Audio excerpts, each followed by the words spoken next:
বাংলাদেশ জাতীয়তাবাদী দলের চেয়ারম্যান দেশনেত্রী বেগম খালেদা জিয়া 2021 সনের 10ই মার্চ থেকে বিভিন্ন সময় করোনা থেকে শুরু করে বিভিন্ন অসুস্থতা নিয়ে বেশ কয়েকবার এবার কেয়ার হসপিটালে ভর্তি হয়েছেন এবং দীর্ঘ সময় হসপিটালে অসুস্থতা নিয়ে ভর্তি থাকা অবস্থায় মেডিকেল বোর্ডের তত্ত্বাবধানে চিকিৎসাধীন ছিলেন এবং মেডিকেল বোর্ডের নেতৃত্বে ছিলেন professor FM Siddiqui, doctor Shahabuddin Talukdar, doctor professor Nuruddin Ahmed, doctor Mohammad Jafar Iqbal, professor AQM Mohsin, professor Shamsul Arefin, professor AZM Abu Saleh, professor Masum Kamal, professor brigadier general Saiful ইসলাম,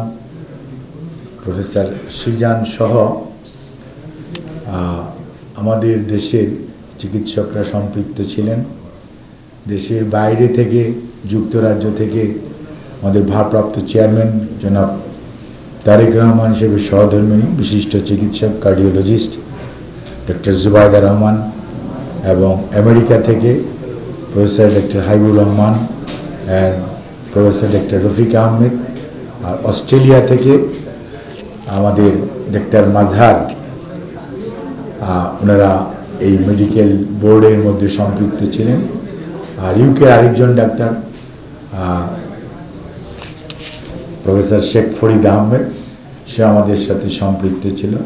আর ডক্টর আমিন এন্ডোক্রিনোলজিস্ট, উনি আমাদের সাথে ছিলেন। আর ম্যাডামের চিকিৎসক ডক্টর মামুন সার্বক্ষণিকভাবেই ছিলেন।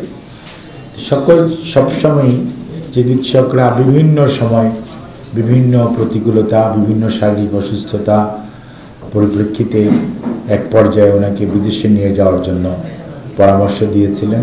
বসুন্ধরা ডায়াপেন্ট এখন আরও উন্নত। এই হট এয়ার থ্রো টপশিট দ্রুত শোষণ করে সোনামণিকে দেয় কোমল অনুভূতি। এবং আপনারা দেখেছেন যে এক পর্যায়ে জন হপকিন্সের, বাল্টিমোরের জন হপকিন্সের 3 জন বিশিষ্ট চিকিৎসক, প্রফেসর ডক্টর আমাদের Georgia Rich, professor doctor Hamid Rauf, ওনারা এসেছিলেন এবং ওনারা এসে আমাদের ম্যাডামের উপর ওনাদের যে চিকিৎসা যেটি দেওয়া দরকার একটি প্রসিডিউর করেছিলেন। এবং আলহামদুলিল্লাহ আফটার দ্যাট, অর্থাৎ এটা ছিল 2023-এর 23শে অক্টোবর,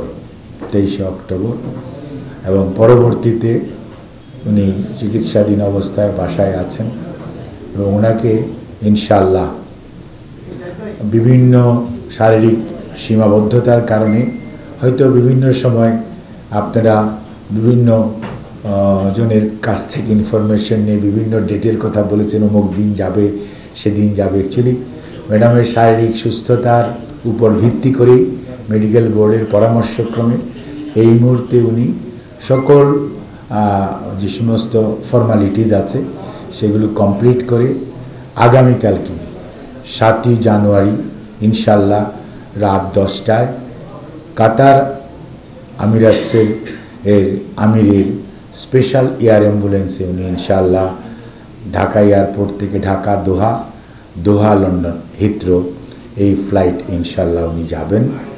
এবং ওনার সাথে মেডিকেল বোর্ডের 6 জন সদস্য, ওনার ব্যক্তিগত কর্মকর্তা, ওনার যে কেয়ার গিভার, ওনারা থাকবেন।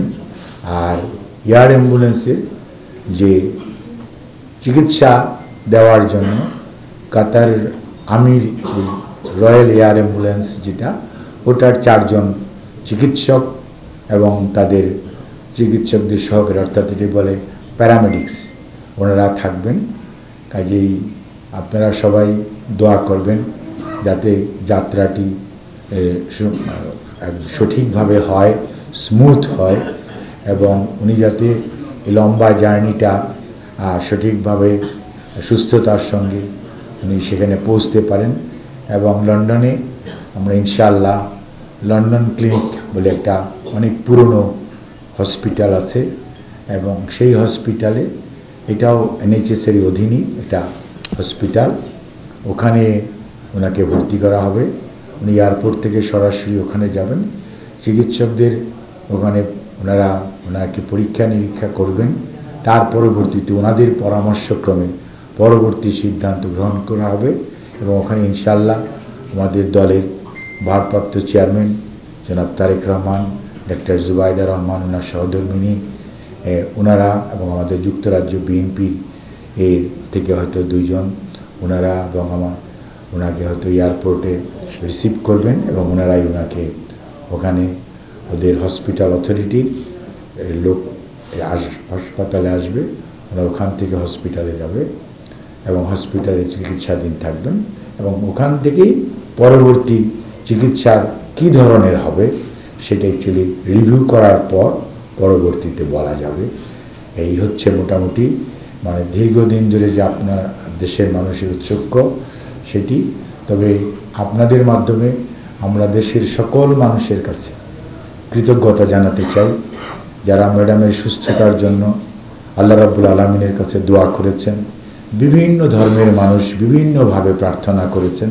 তাদের সবার কাছে দলের পক্ষ থেকে আমরা কৃতজ্ঞতা জানাই, ধন্যবাদ জানাই এবং ম্যাডাম সবাইকে ধন্যবাদ জানিয়েছেন, দল ধন্যবাদ জানিয়েছেন, আমাদের ভারপ্রাপ্ত চেয়ারম্যান জনাব তারেক রহমান সাহেব জানিয়েছেন এবং ম্যাডামের আগামী চিকিৎসাটা যাতে সুস্থ হয়ে আল্লাহর অশেষ মেহেরবানিতে উনি আবার আমাদের মাঝে ফেরত আসতে পারে সেই জন্য দেশবাসীকে ওনার সুস্থতার জন্য দোয়া করার জন্য উনি অনুরোধ করেছে। দলের পক্ষ থেকে আমাদের চেয়ারম্যান, মহাসচিব সহ দলের স্থায়ী কমিটি সবাই আপনাদের মাধ্যমে দেশবাসীর কাছে দোয়া চেয়েছে। ওনার পরিবারের সদস্যরাও ওনার সুস্থতার জন্য দোয়া করেছে এবং ম্যাডামের সাথে ওনার ছোট ছেলে মরহুম আরাফাত রহমান কোকর সহধর্মিনী শামেলা রহমান উনি ওনার সাথে যাবেন।